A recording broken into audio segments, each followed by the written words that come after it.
What's going on, everyone? It's your average consumer, and today I'm going to be doing a review for you guys of the iPad mini.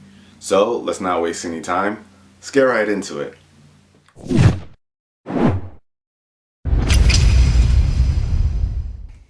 So here we have the iPad mini, Apple's answer to the 7-inch tablet war.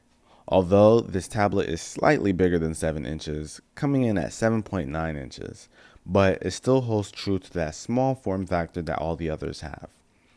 The design of the mini is very nice and quite similar to the 5th generation iPod Touch. This does look a lot like it, and it's pretty much a scaled up version, but this definitely isn't a bad thing as I'm a fan of the look and feel of both these devices. The edges are pretty comfortable to hold in one hand, but I must warn those with smaller hands, ladies, that it might not be so easy to get in that one hand.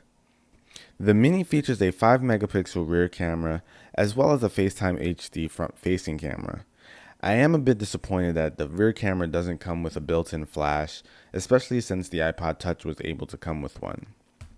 Although it almost seems taboo to take pictures with a tablet, the iPad mini does fairly well with still shots and recording in 1080p, so you can have confidence there if you plan to use it.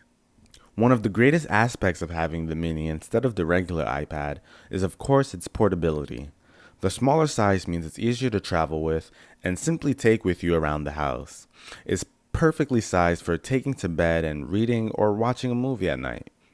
You can expect to have the standard iOS tablet experience with the mini. Although smaller, this will still function the same way as a full-sized iPad. This is often referred to as the smaller version of the iPad 2, and while that may be true, that doesn't necessarily mean it has poor performance. In regular everyday use, you will probably be very satisfied with the speed of the mini and even the screen resolution. Of course, putting it side by side with one of the newer iPads will reveal its flaws, but outside of that scenario, your average consumer will be just fine with it and probably won't notice anything wrong with the mini's performance. I found gaming and watching movies to be quite pleasant despite the lower specs of this tablet. It doesn't come with a Retina display, but I don't think that's a huge flaw at all considering its size.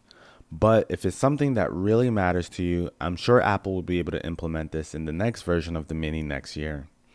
That being said, those who don't care about Retina display or having the latest processor should feel confident in purchasing the mini as it's a great option and comes in at a much lower cost than Apple's current iPads, although it does have some big competition with the Nexus 7 in the value department.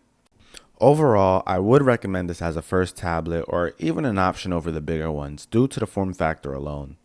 The convenience of having a tablet this size is something that shouldn't be glanced over when making your purchasing decision.